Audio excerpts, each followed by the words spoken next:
Ya, perhatikan, kita mulai ya. Assalamualaikum warahmatullahi wabarakatuh.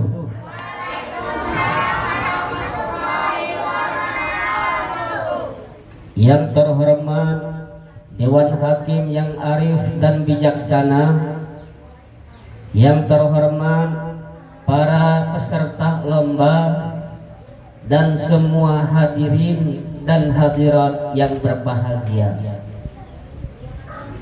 Alhamdulillahi Rabbil Alamin, wassalatu wassalamu ala ashrafil mursalin wa ala alihi wa sahbihi ajma'in, amma ba'd. Pertama-tama mari kita bersyukur kepada Allah Subhanahu wa Ta'ala yang telah mengutus Nabi kita yaitu Muhammad sallallahu alaihi wasallam.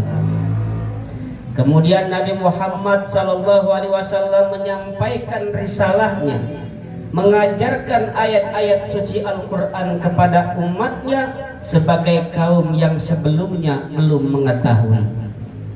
Kedua, salawat dan salam kita sampaikan kepada Nabi Muhammad sallallahu alaihi wasallam sebagai rahmatan lil alamin.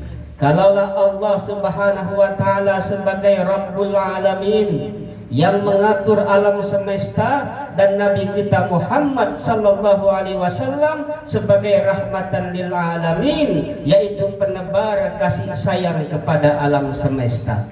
Saudara-saudari yang berbahagia, baiklah, di sini saya akan menyampaikan pidato yang berjudul Ramadan, bulan turunnya Al-Quran sebagai petunjuk.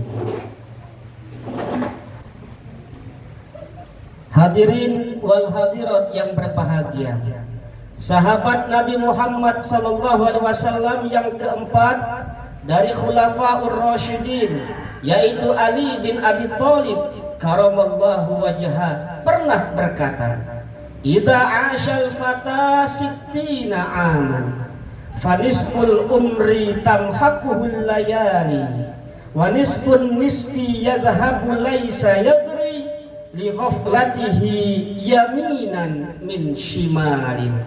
Yang artinya, saudara, jika seorang pemuda diberikan usia 60 tahun, maka separuh usianya habis oleh tidur malam, sementara seperempat usianya berlalu tanpa diketahui apakah berada pada jalan kebaikan atau berada pada jalan keburukan. Saudara-saudari yang berbahagia, di zaman modern ini sejatinya betapa sulit mencari pecinta Al-Quran, dimulai dari kalangan anak-anak, para remaja, para pemuda, bahkan para orang tua, para birokrat, para politisi, para polisi dan TNI, bahkan para santri, banyak yang sudah lalai dan jauh dari Al-Quran. Kecanggihan zaman serta hadirnya berbagai macam aplikasi yang canggih seakan menjadi sumber utama, menyebab jemari dan hati jauh dari kecintaan kepada kitab suci Al-Quran, sehingga nilai-nilai Islam tidak ada guna nan tak berarti, sedangkan usia tenggelam begitu saja seakan habis mengikuti budaya yang berbahaya.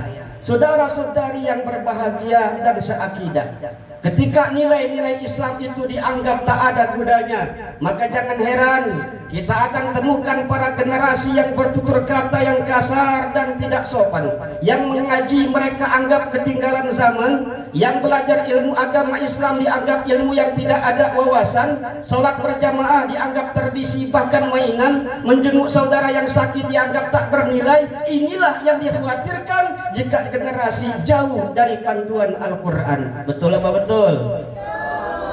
Saudara-saudari yang berbahagia, kata Sayyidina Ali bin Abi Thalib karamallahu wajhah, seakan menegaskan kepada kita betapa sebentarnya kita hidup dengan usia kita yang jika diberi 60 tahun maka setengahnya kita ada dalam suasana tidur, seperempatnya kita sibuk dengan urusan dunia yang fana, dan sebagainya kita berada pada alur cerita hidup yang entah kemana. Lantas pertanyaannya saudara-saudari, berapa banyak kita menghadirkan Al-Quran dalam kehidupan?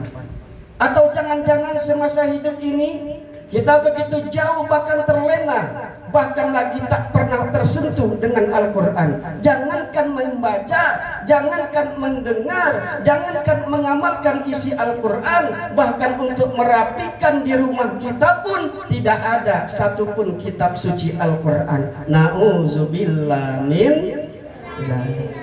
Saudara-saudari yang berbahagia, oleh karena itu peristiwa turunnya Al-Quran kepada Nabi Muhammad sallallahu alaihi wasallam melalui malaikat Jibril alaihissalam adalah pembuka gerbang kebahagiaan alam semesta. Kunci kita berbahasa yang sopan dan tertata, pedoman kita sebagai sang khalifah di muka bumi, ikon sejati kita diutus sebagai manusia yang sesungguhnya, dan gerbang cakrawala luas manusia untuk hidup bahagia dunia dan akhirat.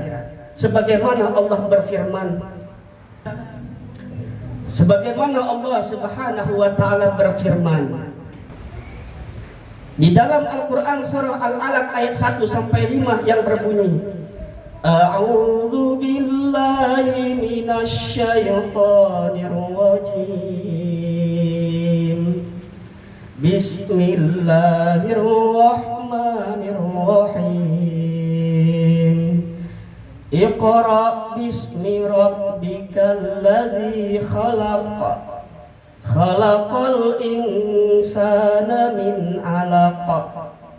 Iqra wa rabbukal akram.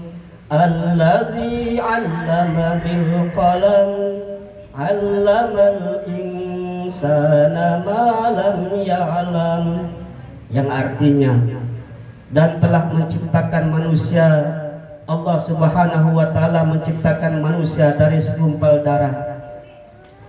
Iqra, bacalah. Allah Subhanahu wa taala telah menciptakan manusia dari segumpal darah, yang telah mengajarkan manusia dengan penahnya dan mengajarkan manusia apa yang tidak diketahuinya. Saudara-saudara yang seiman dan seakidah, lagi bebatuan, gunung-gunung dan bukit-bukit besar tak sanggup menampung Al-Quran. Makhluk-makhluk yang lain tidak mampu menyambut Al-Quran, tidak dengan manusia.